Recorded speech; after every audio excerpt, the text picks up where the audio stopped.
Hey everyone, it's Jamie Casarda here, your holistic pet mentor. And today I want to talk about a pretty serious topic, but I promise I won't be scary or sad. But I had been listening to some continuing education and presentations, and I just finished up a presentation that was by Dr. Bradfoot. She's a doctor of veterinary medicine, and she incorporates holistic natural practices and products into her practice. So today what I wanted to talk about is the problems that we have in veterinary medicine as a whole.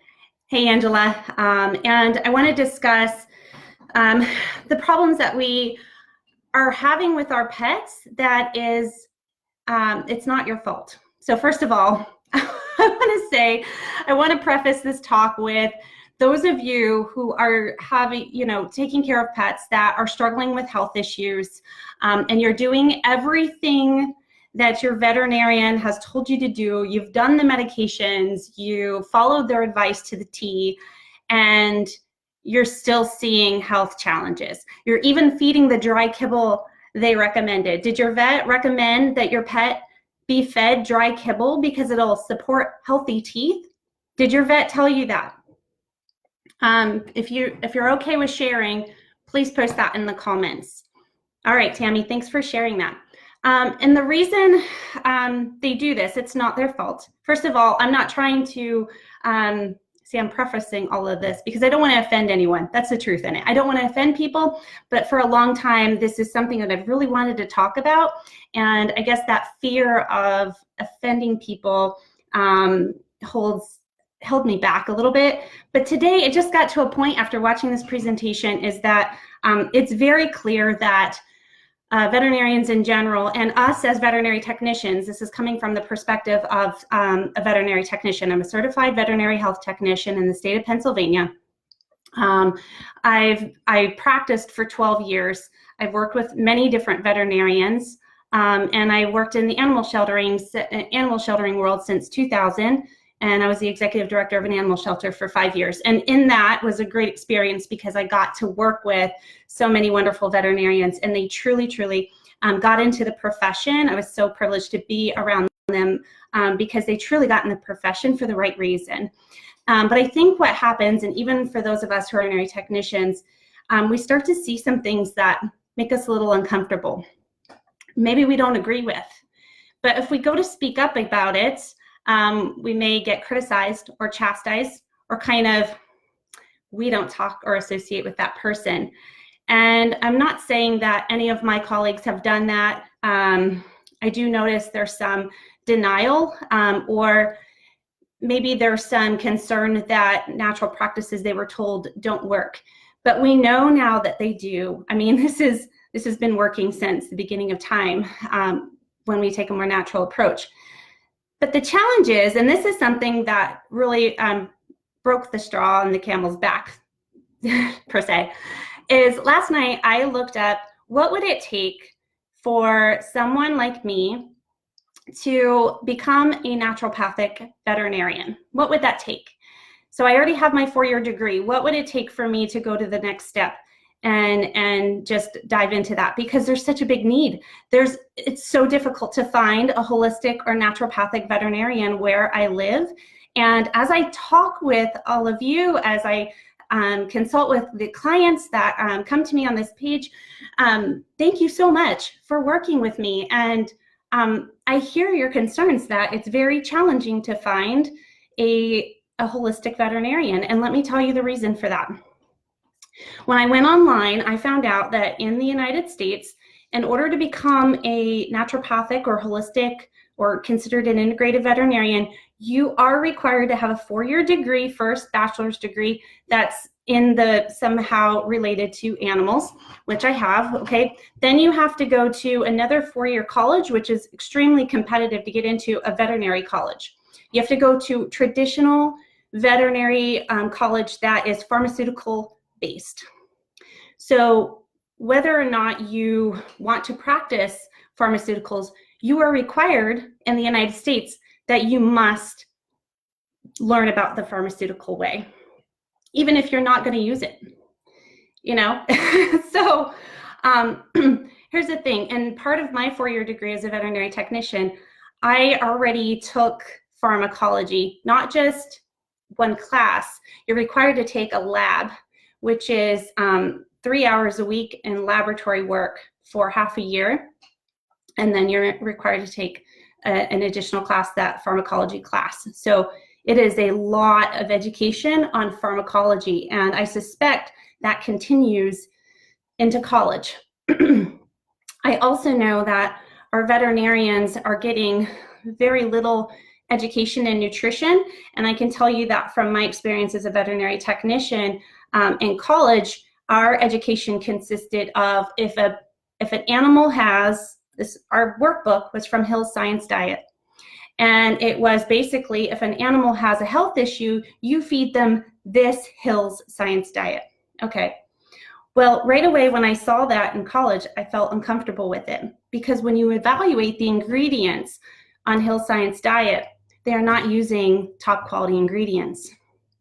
So they can make the excuse that it's too costly, or that it's, you know, they have to use animal byproducts or rendered animals for the greater good. But when you have animals that are sickly and having health issues, prescribing them a dry kibble that has potentially harmful meat in it or limited ingredients, it's not actually in the best interest of that animal. And I knew that from the beginning, but I didn't dare question that until I turned to natural health myself. So, and that's why now I work full-time as holistic pet mentor, and I'm not working at a veterinary hospital, because I no longer fully support those principles. I do believe in you know, making sure we can get a proper diagnosis, making sure that, you know, we have the tools that we need for trauma care, spay neuter, absolutely, being there for the pet parent. But there's a very big vital part missing in that model, and that is empowering us, the pet parents, empowering you, and making sure you understand the why behind it, making sure that we understand the nutritional component, and not just, well, just feed dry kibble. Dry kibble is not in the best interest of your pet. Dry kibble does not protect your pet's teeth. It does not clean your pet's teeth, no matter how big the kibble is. Dry kibble inherently is going to have a high content of starch and grains, and animals do not process starch and grains very well in their mouth, okay? So they don't chew it very well, first of all, because their mouths are not designed for that. But secondly, that starch and grain doesn't get broken down because they don't have enough of the enzymes in their saliva. Cats have 0 amylase in their saliva, so they're not breaking down any starches or grains in their mouth. So what happens is that stuff, those grains and starches, stick to their teeth. Okay, so that creates a great environment for bacteria and plaque. Yes.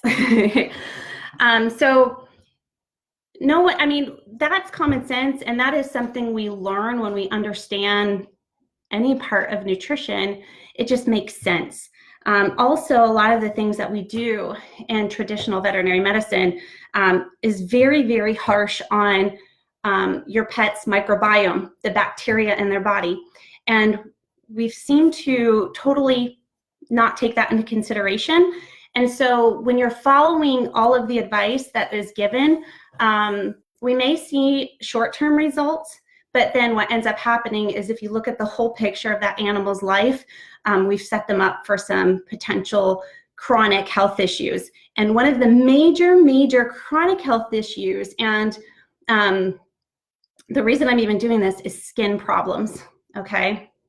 So just to get back to, for a second, for our veterinarians that want to become naturopathic veterinarians or holistic veterinarians, they have to take additional courses outside going the traditional veterinary school route. They have to go to a pharmaceutical-based veterinary program that is very difficult to get in, very competitive.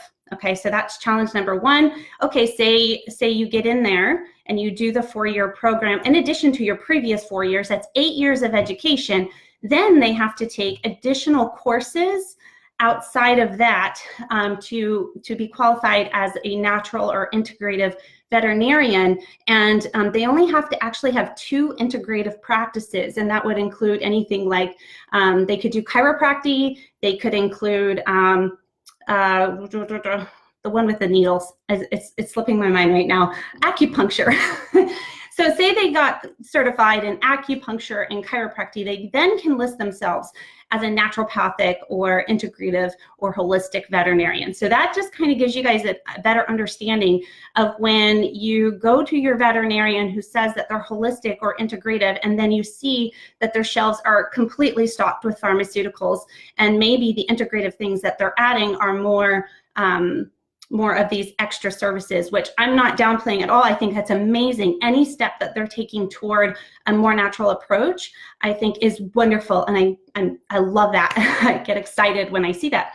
However, I do believe that it's a bit misleading, right? It's a bit misleading for those of us who are looking for a truly holistic or naturopathic veterinarian. So make sure that when you're looking for that, and you're calling around, if you have any in your area, make sure you get the specifics as what it is that they're doing that's more natural, that's more holistic based, because chances are that many of them are still very pharmaceutical based and are going to use that first and foremost. And that's okay, because that's where they're trained. That's because they have not been able to continue their education above and beyond the 8 years they've already done. Okay, so God bless our veterinarians for what they do and their busy schedules, but I do believe it has come to the point where those of us who are pet parents, which there's so many of us, right?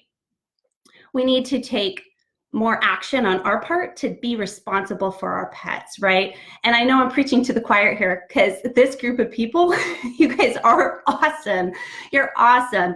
And I know that many of you are sharing what you're learning, and you're using that to help other pet parents to overcome their challenges with their pets and their needs, and to start believing. We got to believe in ourselves that we do have power. Like, knowledge is power. So the more that you know about what you can do from home, the more you educate yourself on what is possible from home, the better your chances are of helping your pet, right from home. And maybe not having to rely so heavily on a pharmaceutical-based veterinarian, because those habits, the fallback on their education for pharmaceuticals is not creating healthier pets. That's the bottom line. And when I hear Dr. Bradfoot talk about how the #1 reason animals are being euthanized is because of their skin, it's because of their skin. And skin disease is horrible to deal with, first of all, and some of you are having to deal with that for your pets. And you've done everything that your veterinarian has said, and maybe it got better for a little bit and then they relapsed. And the big reason for that is what we are teaching people to do in traditional veterinary medicine is to feed dry kibble, to do yearly vaccines, to put topical pesticides in and on your pet. So we're telling you to give that pesticide, this is for our dogs with heartworm prevention, give it to them internally, and also put spot-on flea and tick products or wear flea and tick collars, because Lord forbid we get a flea on them, right? And I understand, because fleas can be a problem. They can be a major problem. I'm personally allergic to fleas, and some dogs are allergic to fleas.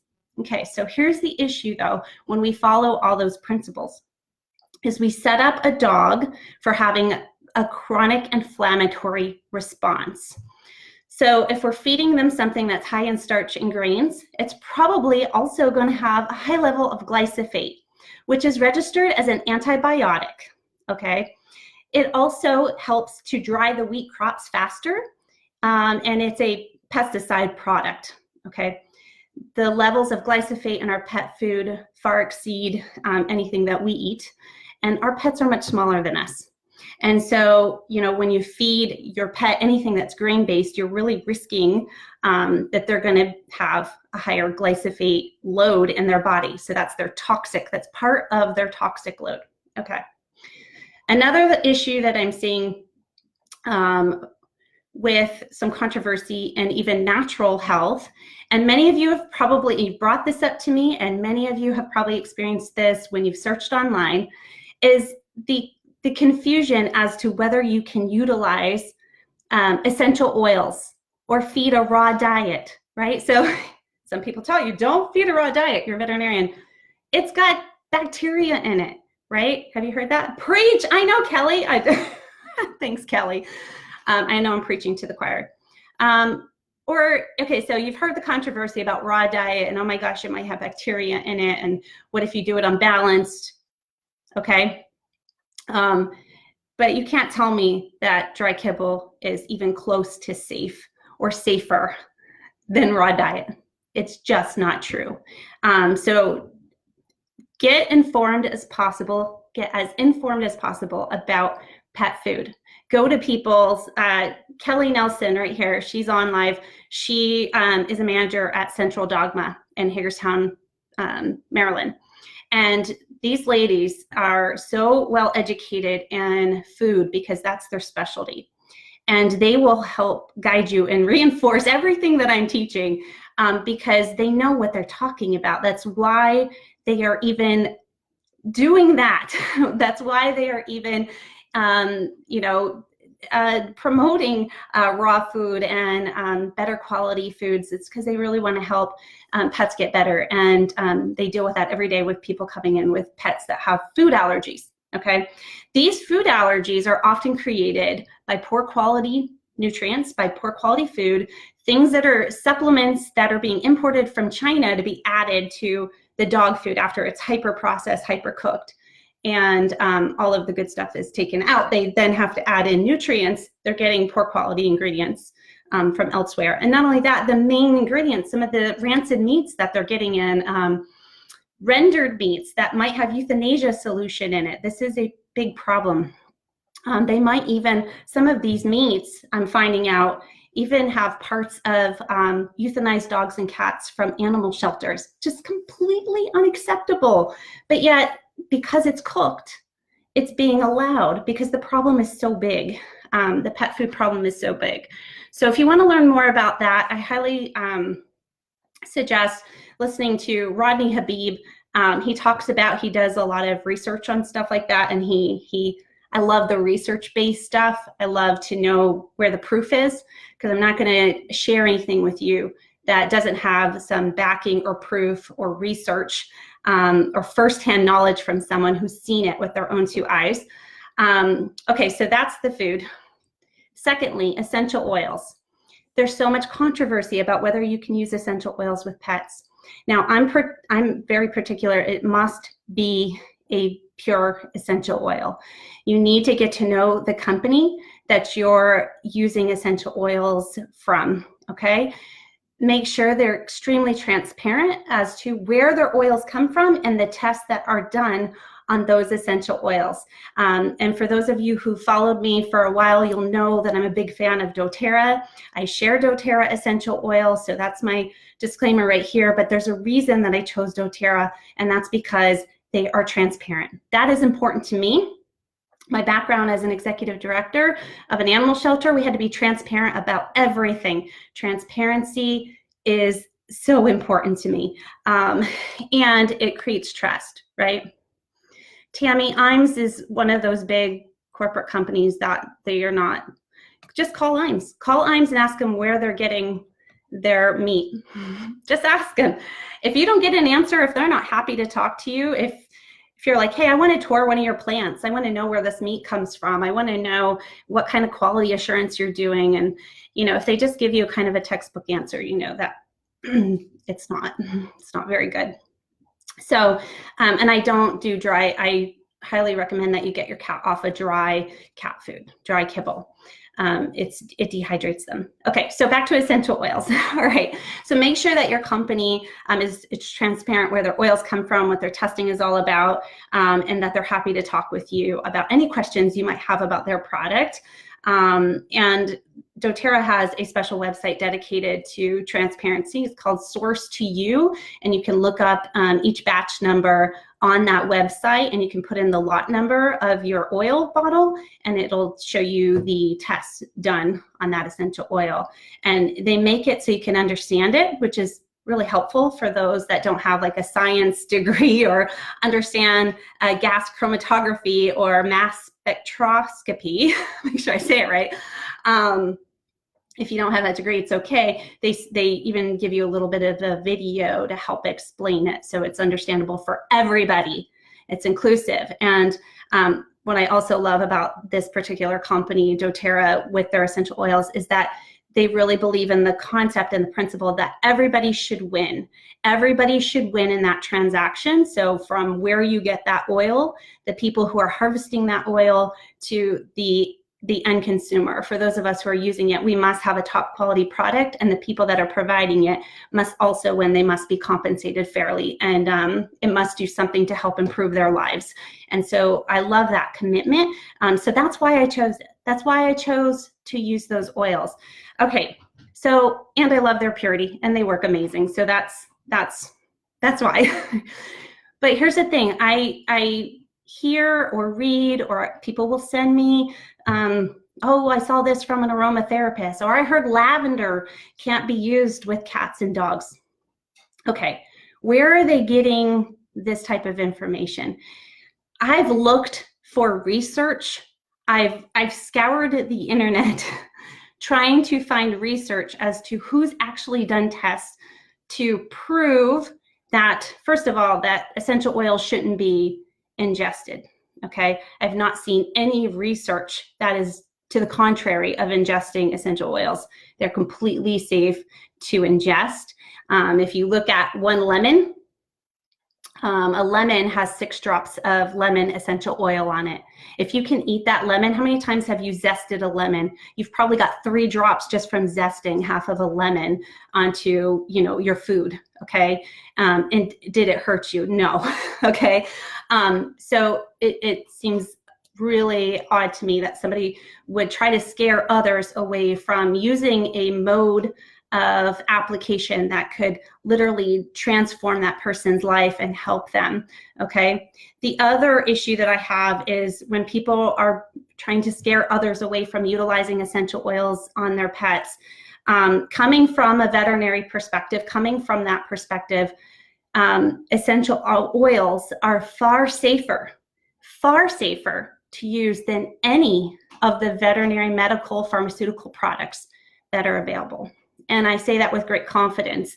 If you use them properly, if you dilute them properly, and you're using a pure oil, it is probably the safest thing that we can possibly use to support our animals with very specific health concerns. Okay. Now there is a wrong way to do it, and there's a right way to do it, but I can tell you that essential oils are metabolized much more quickly and efficiently by animals than pharmaceuticals. Okay, so from that perspective, and I'm not sure what perspective they're coming from or why they're making those claims. Maybe they're talking about synthetics, maybe they're talking about adulterated. I could not find any research backing up what this is being spread. Okay, there's no research backing that up. However, there's research that proves the safety and efficacy of utilizing essential oils. There are veterinarians who have been utilizing essential oils for over 20 years and getting amazing results and have not harmed animals utilizing essential oils. Okay, so coming from that perspective, I really believe that us as pet parents can learn how to use these safely for our pets. That's what I'm dedicated to teaching you all.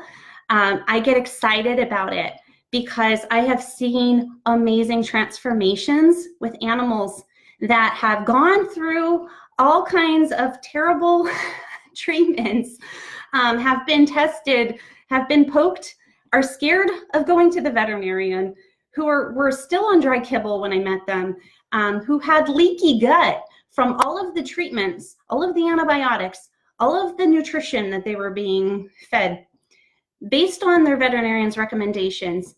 And they were not getting better, okay? They were getting worse. Now, the pet parent took the time to look at other options. Okay, what else? There's gotta be something else out there. And when we find out there's something that we can actually do from home, and we can basically do everything the opposite of what we have been doing and see our pets heal, it is the most empowering thing ever.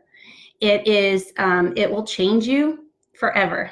It will make you a believer in holistic healthcare, okay? Now, I do have some that the skin issues, and going back to the skin issues, it's very sad to me that pets are being euthanized because they have a skin condition, because their skin condition has gotten so severe and so unmanageable, that there's pet parents that feel totally helpless and feel that their pets are suffering, and they have to make such a hard decision. And if that is you, if you've ever had to do that with a pet, I'm so sorry that it came to that. And for those of you who maybe are dealing with a pet that has a really chronic inflammatory health condition, and you're starting to wonder if this is fair to them to live this way, I want you to reconsider that there is hope. Okay, there's so many things that we can do from home naturally to support our pet's body. Okay, it's just going to take a little bit of research sometimes, and lean on the support from those of us who are willing to put ourselves out there. And I promise you that every single day since I started Holistic Pet Mentor, I have been studying, researching, educating myself, watching videos, learning from naturopathic, homeopathic veterinarians, taking courses, because I have seen how powerful switching to a more natural approach has been on so many animals. And I really would love nothing more than to share that information and to help each and every one of you figure out how to do this yourself. I believe that all of us are inherently smart, and that we are all capable of finding solutions when we put our mind to it, right? And it doesn't have to be expensive. I think a lot of pet owners, especially with these skin conditions, they were more at their wits' end financially. I don't think they wanted to give up. This is my personal opinion. I don't think they wanted to give up on their pet. I think they financially could no longer keep going in that direction, because let's face it, the cost of veterinary care has skyrocketed. It's more expensive now than ever, and it's not looking like it's going to get any cheaper. And so we are in a point in our society as pet parents where we are required to do more on our own in order to make this work financially, in order to have pets. It's a big responsibility, right? My husband, he's like, we can't get another pet. Buddha's so expensive, right? I don't think he's that expensive. I don't spend a lot on veterinary care. We do everything as naturally as possible. But I know there are pet parents out there who spend hundreds of dollars every month trying to manage their pet's health conditions just for one pet. Can you imagine? For those of you who you got 5 pets, what if they have 5 different health conditions? Also using topical products every month. Your topical products alone are probably costing you a fortune just to keep the fleas off. And your vet may be telling you to use it all year round. Heartworm prevention all year round. Okay? First of all, that's not in your pet's best interest. It's not in your best interest. But whose best interest is it in? It's in those who are selling it and promoting it, the pharmaceutical companies telling the vets that this is how they should do it. That's the right way. So anyhow, I ask that you guys reconsider how you're looking at your pet care. Reconsider the use of essential oils if you've been frightened away by them for any reason. Lean on me for that reassurance that you can safely use essential oils around your pets when you're using pure oils and you dilute them properly. You can absolutely use them. And this should get you all so excited. What a great tool that we have. What a great tool. So anyhow, I want to invite you all. I posted earlier today a Zoom class that I'm offering. It's the first time I'm going to get myself super uncomfortable. I am opening I'm starting a Zoom class online once a month for 3 months. I'm going to see how it goes. It's free. It's open to the public. I can only fit 100 people. That's because of my Zoom account. I partner with a team member, and we share a Zoom account, and it's the pro account. It's upgraded and everything, so there's no time limit, but we only can have 100 people on that account at a time. So I want to invite you guys to go ahead and grab up your free ticket, and I am going to be doing a presentation using slides. And the reason I'm so excited about this and why it's really out of my comfort zone, because first of all, I'm going to be talking about, okay, why I made the switch, a little bit about my background so you guys kind of understand the perspective. And then secondly, I'm going to talk about how to use essential oils, the what, why, how.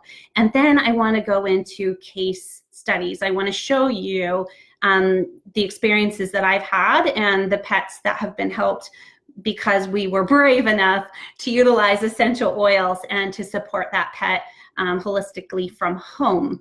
And I have some pictures that I can share. I'm super excited. I hope you guys are excited too.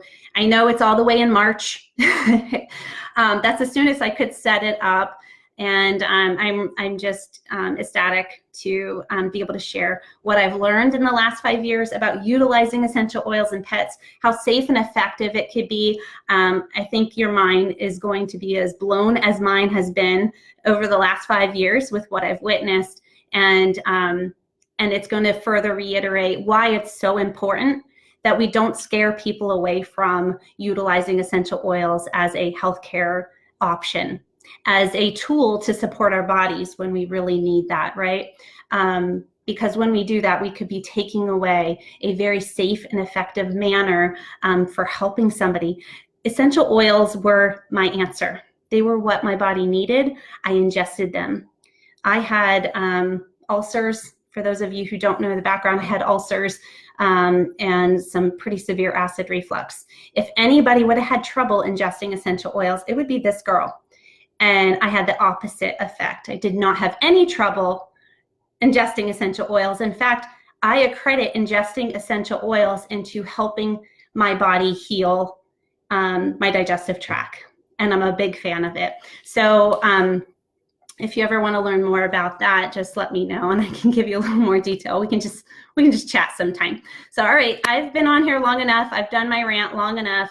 I've been wanting to talk about this for some time. I appreciate those of you who hung in here and listened. And for those of you who watched the replay, thank you, thank you, thank you. And I hope that you guys can attend because I love this group. I love these people here. I love all of you. And I appreciate you for being a active pet parent, for caring so much and learning what you can do from home. And we are in a point in our society where this is necessary. This is necessary because the cost of veterinary care is not going to get cheaper. And let's face it, pharmaceuticals are not, they're not the answer. You can't utilize that. We can't rely on that alone without making the necessary changes at home first. And that's what I'm here to teach you all about. And I hope you guys have a fantastic day. Thanks for watching. Bye.